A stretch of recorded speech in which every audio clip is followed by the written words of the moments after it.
stand here all night, couldn't we? Oh, wow. Well, I did ask for a great reception, and that was brilliant. Thank you so much.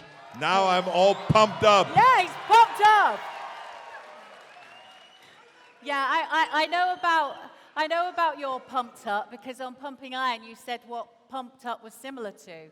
I'm all pumped up now. Oh, really? Oh, yeah, gosh. I'm all pumped up. Exactly. Careful.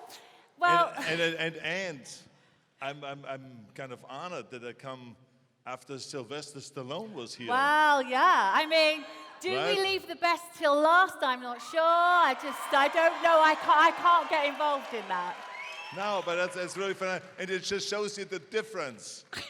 When he was here, it was raining. I'm here and it's sunshine. That's the difference right there. You're right, actually. Just That's joking, true. I love him.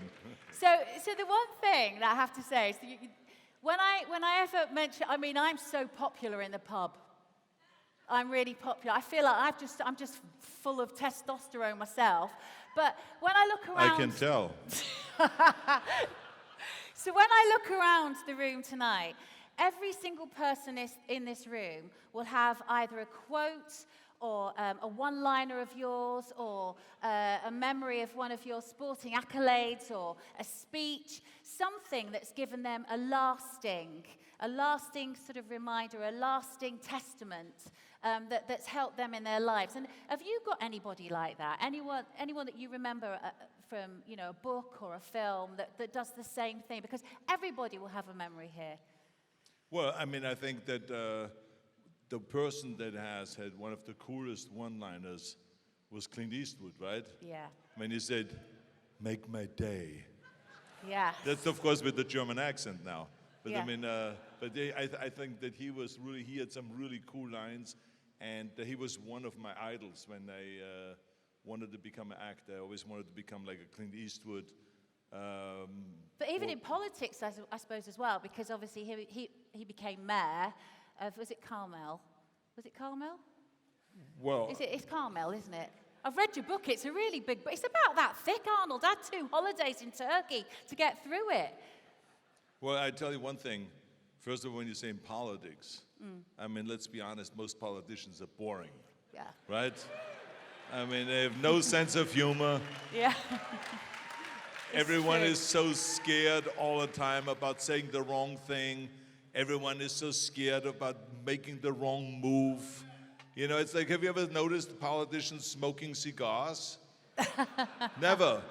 They all smoke in secret, but they don't want to be seen with a cigar Yeah. because they're worried like they look like thugs, or they look like, gangsters or something like that. Yeah. But in reality, that's what they anyway. That's what they are, right? They don't have to fake it.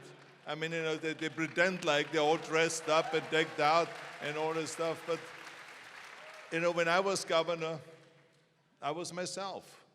I was smoking cigars in the Capitol. Well, I was outside or driving. inside? I was driving the same cars. I was flying the same planes. I was doing exactly the same thing all the time. There was no difference. People should know exactly the way I am. This is the Arnold, and that's what they voted for, overwhelmingly. Overwhelmingly. I mean, I had like a... For you, I think days around that lake, is it Tallahassee Lake, seemed to be where you were introduced into being an athlete and just living life and having fun. Well, I mean, I had an interesting kind of an upbringing, because when I was a kid, I wasn't very happy being in Austria.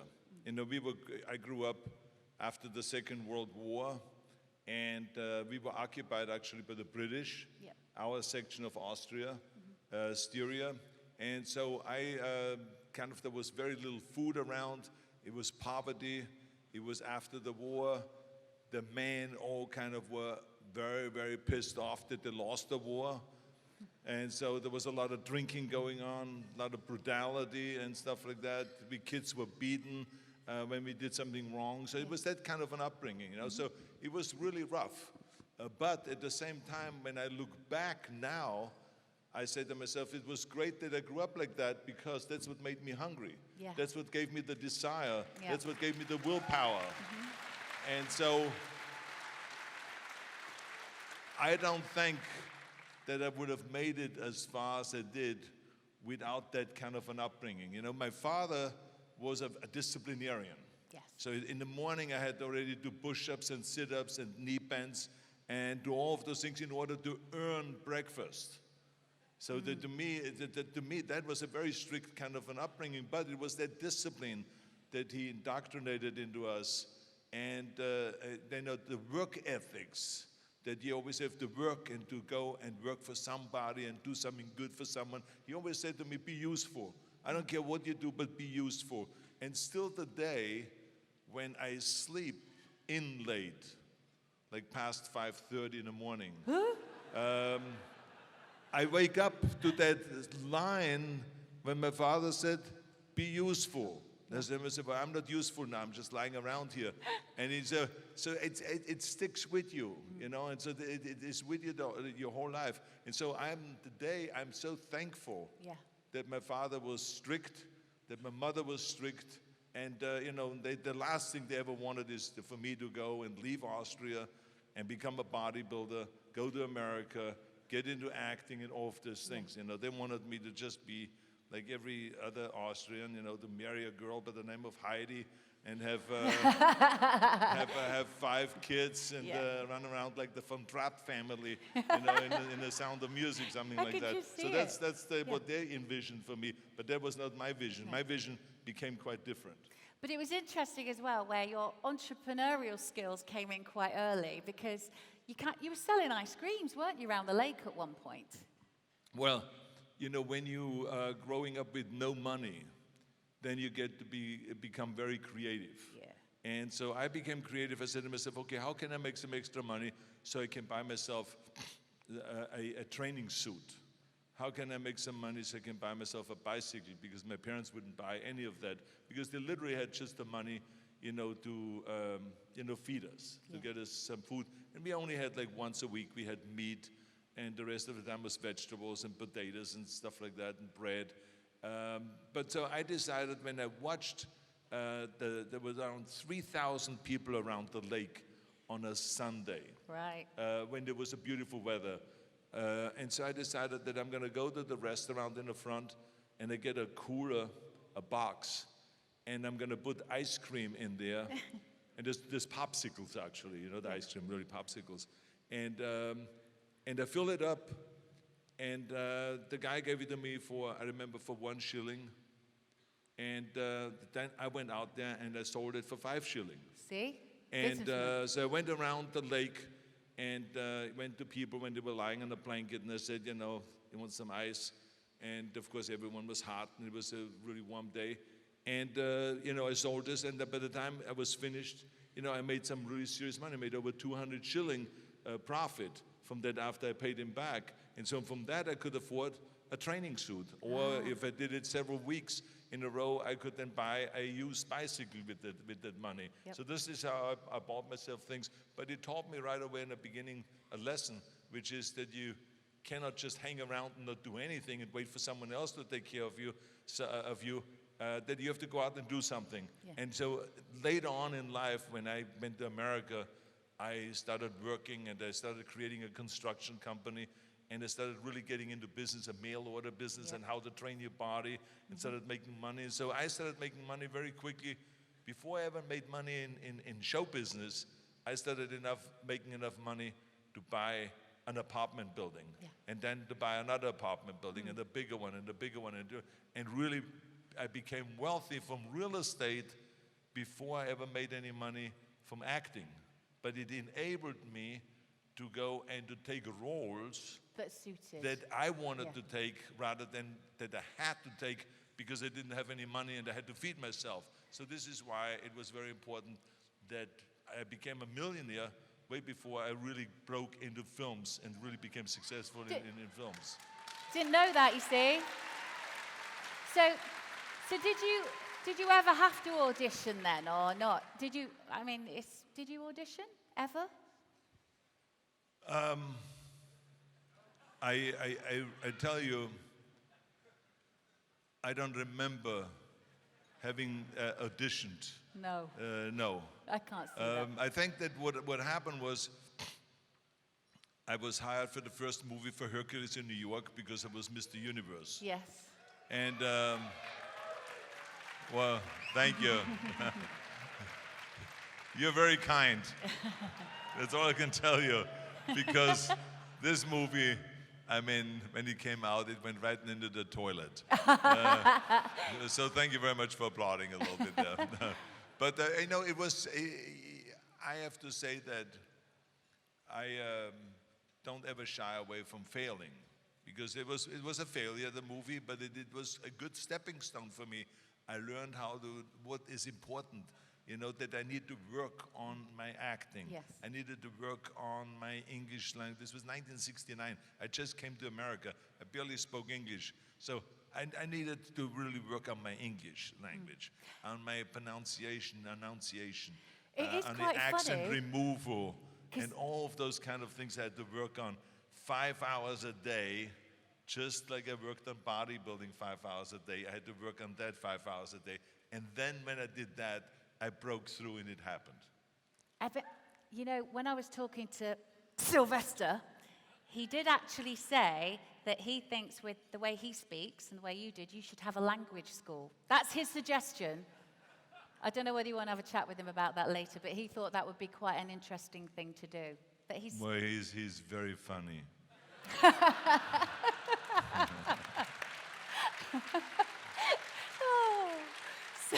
Well, I know you're up for a giggle, and this whole oh, he's like, she's coming here again. I am famous for my props, don't worry. You look worried. You're not worried, are you? Are you worried? It's just the whole thing, because I was so fascinated with the Terminator thing. Right, just bear with me. Sorry. I'm trying to. So if you can just show me how we do it, the Terminator, it's about sort of cocking your weapon and all that. So I just thought if I could have just a really quick lesson and we can double up and just show me how we do this. Is that bad? The glasses on? With the glasses on. Well, I think so. I haven't tried them on yet. Oh my God, it's you! Brilliant. So if I'm a machine, I don't look at my weapon, do I? I don't look at it. It's not here. Well, you have it in your hand already. Oh, yeah. Okay. So I put it down. Right. Why do you want to put it down? Well, where did I have it here? You just keep it in your hands. I just keep it in my hands, Yeah, right? exactly. Yeah. Now shoot. What do I say? You've got so many one-liners. Get down. Get down? Which one's your favorite? Well, it's just whatever you want to pick. You can go and say, I'm back. And then you kill. Okay. Yeah? Yeah, Shall go I for just it. will you do it with me Yeah. or? Thanks. Right, okay. Yeah, I'm ready. Say, Yeah, I'm ready. say, So we're good to say, I'm back. okay. I'll do it first, and then you're the professional. Do so I it don't- right now. Do it. No, No, what's the matter with you? Sorry. You cannot take directions. I said brilliant. first you say, oh, say you that should first. remember you just earlier you said, I'll be back. Yeah. Now the 10 minutes have gone by. Now you're coming back. Right. Now you say to the police officer, I'm back. Okay. And then you kill him. Right. Then you kill him. I'm back.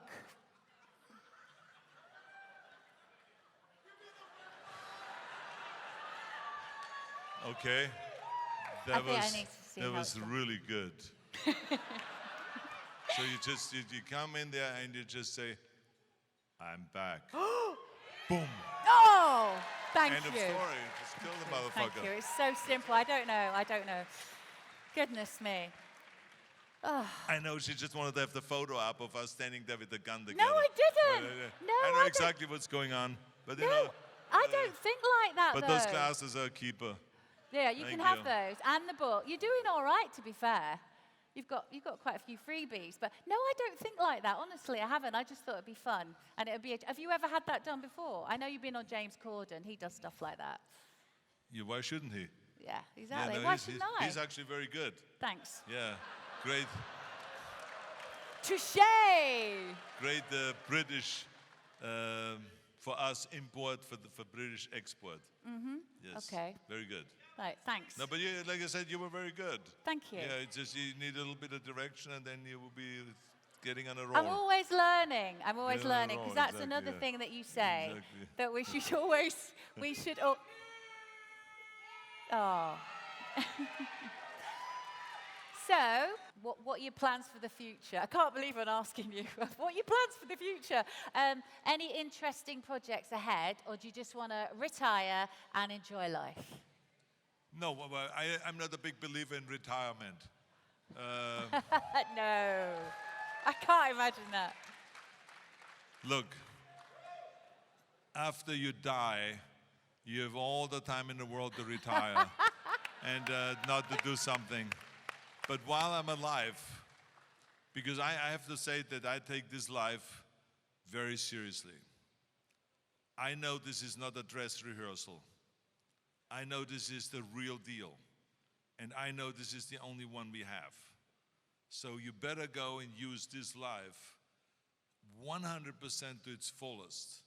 Try to get as smart as you can get, as fit as you can get as much happiness out of it, have the greatest family, do whatever you do, a straight 10.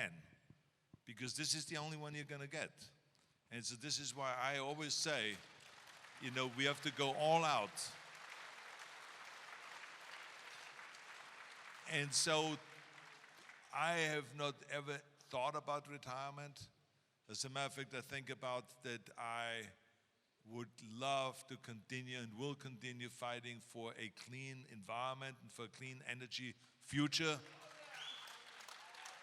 I will fight in America for a true democracy, because we still have a fixed political system in America that needs to be undone, that has existed for 200 years, and we are working on it to go and reform and redistrict and challenge those kind of systems that are in place. So I will fight for that. I will continue fighting for people to get healthy and to get fit and to exercise every day. So there's so many things that need to be done, and I will want to continue doing movies and entertain people around the world. That brings me great joy, if it is through a comedy or an action movie or whatever it is. So there's so much more to be done in the future. I cannot wait. I'm so excited about the future. Wow, well.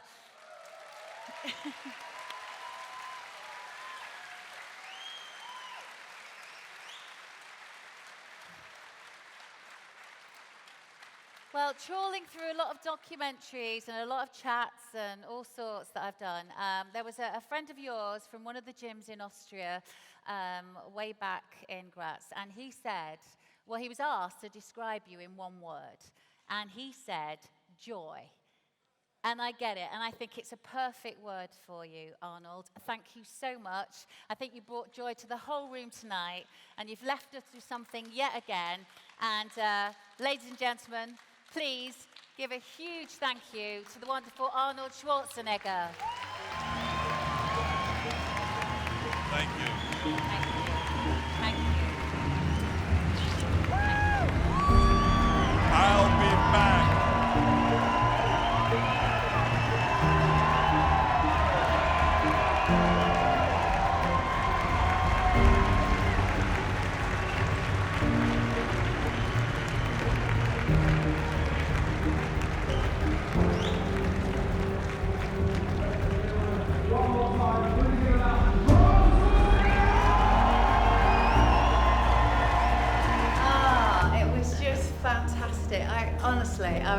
He really enjoyed it as well. Arnold said you did really well, and the audience were fantastic. And I just felt like we got so much out of Arnold in all the right places for all the right reasons, and I think he actually enjoyed it too. But don't ask him; it's a bit cheeky, and he said, "I don't know what you're talking about." You know, it's like cheeky.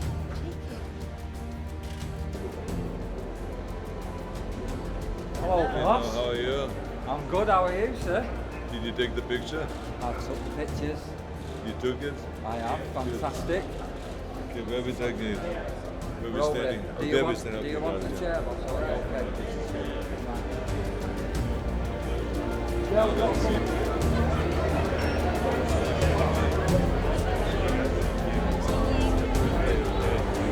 That's it,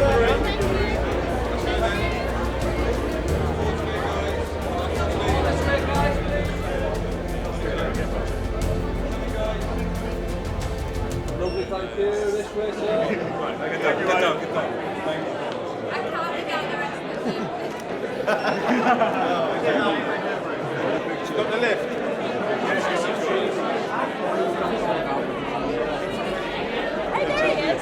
Sorry, I'm a bit late.